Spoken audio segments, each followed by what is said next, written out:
Greetings, ladies and gents, and welcome to this latest narration of the web series There Is No Epic Lucha, only puns. If you're new to the series, there is a playlist listed down below in the description. And as always, I hope that you enjoy. Chapter 192, Sky High, Scuttle Low. Delta wasn't mad, she was just disappointed. The fact that she was herself that she was disappointed in was another matter entirely. Put it away and suppress, she inhaled once as she set up a trigger for the flood of crimson. Trigger for the flood of crimson has been set to the phrase, fishy, fishy, fishy. Delta shunted the mass into her lakes and rivers until the trigger was tripped, and they would be summoned to the Ch.192 to swarm whatever poor soul was inside. Delta even saw a few swimming in a small pond in the secret garden. New still hadn't recovered, so Delta powered on without him. Her experience with Cutron had taught her a valuable lesson. It was okay to be traumatized, and you could only ever be proud of yourself for surviving. Tastes would fade, scents would disperse, and memories would soften over time. Pride remained eternal. She spent a few minutes coaxing Prim to give her some more Delta options for the place. Bone bear traps and acid floods just felt a bit out of place for her design philosophy. Plato and Socrates would have definitely said bounce pads, not spike pits. Ch.1 now 50% less deadly. Upgrades. The juice room opens a side room which is filled with a swimming pool. If you ignore the flesh room, it really is lovely. The juices have high medicinal properties for health and skincare, 40 DP. The Phantom or the Bone Opera, the bone keypad to escape the fish jar, now has hidden notes scattered about to spell the message, Captain Ahab. If played correctly the first time, the adventurers are ejected with a treasure chest, 40 DP. The wrecks. Old vessels of pirate fleet are strewn about. Most of them are wrecks, but supply stable footpaths and places to loot. The wrecks all seemed to be the same ship, but different versions. The words pie and ats can be seen on some of the different wreckage. 30 DP. The pirate's treasure. One piece of special gold is hidden in the Ch.1. If collected, it can be used to bargain with the pirates. The pygmies highly seek this coin, 50 mana. The missing book. A book called Pine Oak Ye-O can be found in the chest. Returning it to the third floor library will yield an amazing book. The warning signs. A totem surrounded by crabs worshipping Bob is in the corner. Leaving an offering will greatly benefit people on the fourth floor. 10 DP. Captain Cutlery. If cursed by waddles, adventurers will run into the submerged skeleton covered in mana-glowing seaweed. This dead mariner will menacingly stand there. 5 DP. Delta nodded. By the mole, Prim, she ordered. She was not going to act coy this time. All around her, wooden wrecks shifted into view with metal bands, some of the ships looking so old they might collapse any moment. The ships were arranged like a hurricane had swept through, mixing and mashing pieces together until the walls looked like a garbage heap. A few crimson minnows swam in the ruins.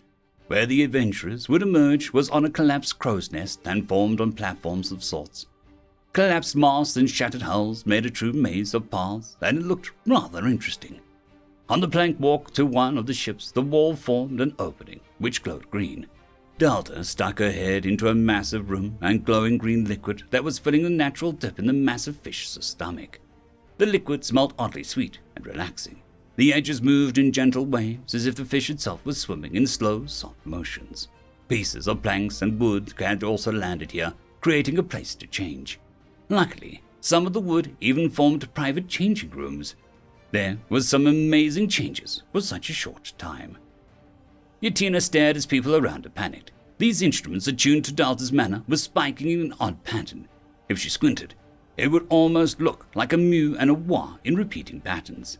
The machines had long been infiltrated by Delta's mana, and Yatina hadn't had any time to report it.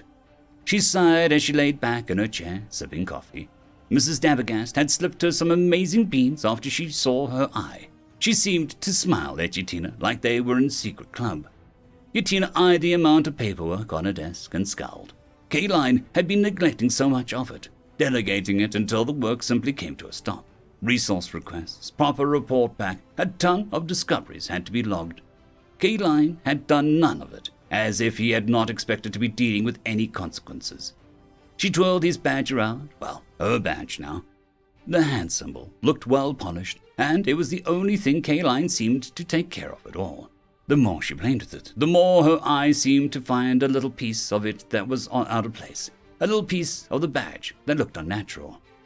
She was about to press it or pry it off when the door opened by Lim, who looked confused by the chaos around the detector machines. "Lim!" she smiled, and the teen looked back, just as pleased to see her. "Commander Yatina," he said as she grimaced at the title. It felt so militaristic. "Distract me," she almost begged of the young man, who winced. "Okay," he said, and his stomach dropped. "What?" she asked, and he pulled out a report. "The cleanup crews and the adventurer groups under Estelle have been encountering something," he explained as Yatina turned the detailed report around that even had maps and diagrams along with a sketch. Now this was paperwork. "In the sewers, Elder Darknessbane presumed there was nothing down there except rogue cheese and some slimes," she said, confused, and pulled out a sketch of a skeletal man with nails as long as claws, shabby torn clothes made of rat pelts, and mad eyes that looked uncomfortably excited at being detected. Her eyes darted over a few of the comments from the workers. "Stranger cried initiative, then clubbed one of our workers and ran off with his shoes. I got caught in some discarded fishnets, and he hollered, 'Roll to resist seduction.' He blocked the way out because he refused to open a door, claiming that it was trapped, and he trusted nothing since that mimic incident. He stole my lunch, but he just fed it into some rats and barely kept any for himself. I felt a little bit bad." Yatina looked up. "Did no one bring him in? He clearly needs help," Yatina asked as she stood. We tried. He said that the party hadn't been gathered and ran off. He's really strong," Lim explained with a wince and rubbed his arm where the bruise could be seen. "There's more of him down there," she blinked. There was a secret society of slime lovers in the sewers of Durance. That should not surprise her by now. Not to our knowledge." Lim shook his head and pointed at the maps. "We've explored most of it, and it's only him," he said confidently. Yatina would take care of this personally. It would give her a break from the paperwork. Just as she started to walk with Lim down the hall, she felt a brush on her chest, and she jumped, seeing nothing there. Yatina looked down the empty hall, and the place seemed devoid of life. She focused her new eye, and was about to look with a new sight when Lim asked her if she was all right. "Something is afoot," she muttered, and stalked off. Kayleen watched as the useless grunt reappeared as the potion of light bending wore off. "Sorry, sir, she's too on guard," the man mewed like a child. Kayleen plastered a fake smile on his face. "Next time," he said, and the man looked relieved not to be in trouble.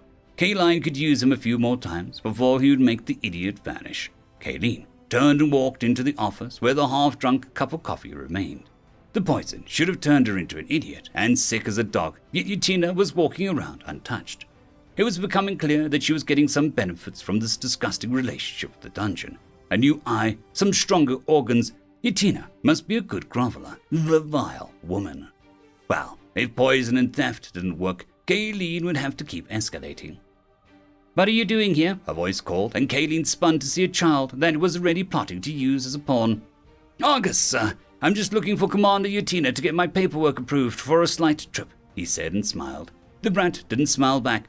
"You're up to something," Riptoy's little gem accused. "Why would you think that?" Kayleen asked, almost offended at being accused by a child. "Your core feels bad, even pale. It still feels green," he said, and Kayleen narrowed his eyes. "Don't speak of things you can't understand," he growled, and strode past Argus, who seemed to stare at his back. He would show them all. Kayleen would tear down Fairplay, and he was so close to doing it. "That's a nice totem. Isn't that a nice totem?" Delta asked the crabs who danced around the vaguely ominous statue of a leviathan-like worm wrapped around a stone pillar, consuming an apple or an orange with little shapes on it. "What do you think?" she asked the glowing skeleton covered in seaweed at her side, who had his arms stretched out as if it were about to take flight. I quite agree," Delta nodded and its jaw rattled. Delta went over to the bone organ and tapped a few keys. "Mary had a little lamb," she tapped, and the groaning organ turned the simple song into a spooky, haunting theme. Delta was loving this, but this whole place was missing something, a core aspect, something to make it stand out. It was missing life. "No offense, Captain," she said, and the skeleton rattled that it was no issue. She worked through her menus until she came upon something 7 or so pages back in the MISC page. Para-mercenaries versus seagull warriors. Seagulls that rule the upper Fishtion are at war, not really, with the isopods of the bottom. Adventurers have a chance to join one side or the other for unique rewards. Both sides will use the adventurers as proxies for their fight. More games. One side will be led by King Trashlover and the other by Emperor Scuttlebutt, 50 DP. It was the names that sold me, she admitted to Captain Cutlery, who rattled in agreement. All around her, life burst onto the sea. A flock of seagulls, turning crow's nests and collapsed masts into battle barriers, while industrial isopods began to terraform the ground with trenches and tunnels. Two massive forms emerged before Delta. One was a seagull, but so large that it was dinosaurish in style, in predator-like eyes and a beak tipped in red. Its little webbed feet had claws. Atop its majestic head sat a crown that looked like it came from a fast food restaurant. We whopping love it real and fresh. The other form was a monster of the deep with segmented shells and armored like a tank. The defining feature that stood out was the seagull's skull wore over its front and the knives it had taped to each side of the skull. There were also words in the skull like the crown, "Scuttle into the abyss and weep." "You're both, kinda cute," Delta said in surprise, and they both turned on spot as if dancing. Secretly, the para-mercenaries were sort of more scary. King Trashlover opened his beak with a song, and the shark-like teeth on display sparkled, and from inside his mouth a knife-like tongue darted with a strange secretion of barbecue sauce and secret sauce. "Emperor Scuttlebutt, King Trashlover, you put up a recruitment notices and train some of your folks to speak common," she instructed. "Mine," Trashlover screeched. "Snuffle," Scuttlebutt agreed. She looked over to see Captain Cutlery was being inhabited by isopods and roosted upon by seagulls. She formed him a giant butter knife, just to be safe. War could be unkind to bystanders. Nu watched closely as the little metal flower unfolded slowly near Delta's well on the 3rd floor. He had been keeping close tabs on this little development.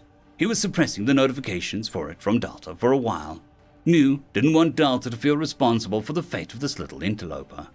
Nu had no qualms about removing a threat before it could take root. He circled it as the flower developed awareness slowly, like a light bulb turning on slowly. "Who are you?" Nu asked coldly.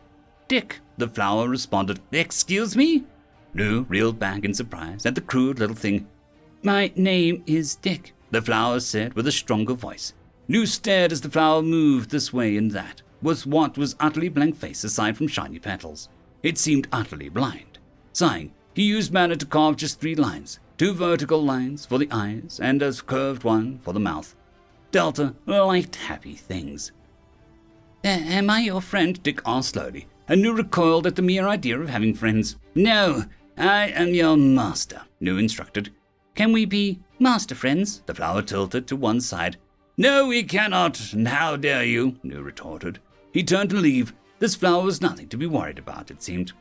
"Don't cast me off! Don't cast—" "Don't dare leave me again!" The voice of the squeaky boy turned harsh and grating, but when Nu snapped around, the flower looked innocent as always. "Oh, that was odd. I just felt hot and mad. Then I wanted to hurt you. That's not what friends do," Dick said with confusion. Nu was moments away from nipping this all in the bud when Dick looked up at him. "Do I deserve to be alive?" it asked with doubt. Nu froze. After a moment, Nu released the grip that he had on the flower's connection to the dungeon. "No one deserves life, but we are here together. You, me, everyone, and even Delta have the curse of awareness and feelings. It's not your fault," he said softly. What's a Delta?" Dick asked. "Sunshine and rainbows, rather sickening amounts of them," Nu said bluntly, feeling a headache coming along. "I'm metal. I only need to be watered with iron fresh from corpses. Sunshine is optional." Dick managed to make his mouth curl further into a beam. "What is this?" came a growl. Nu turned and looked up, and then more up, until the unique face of a less social troll of Delta's dungeon appeared. "Nashly!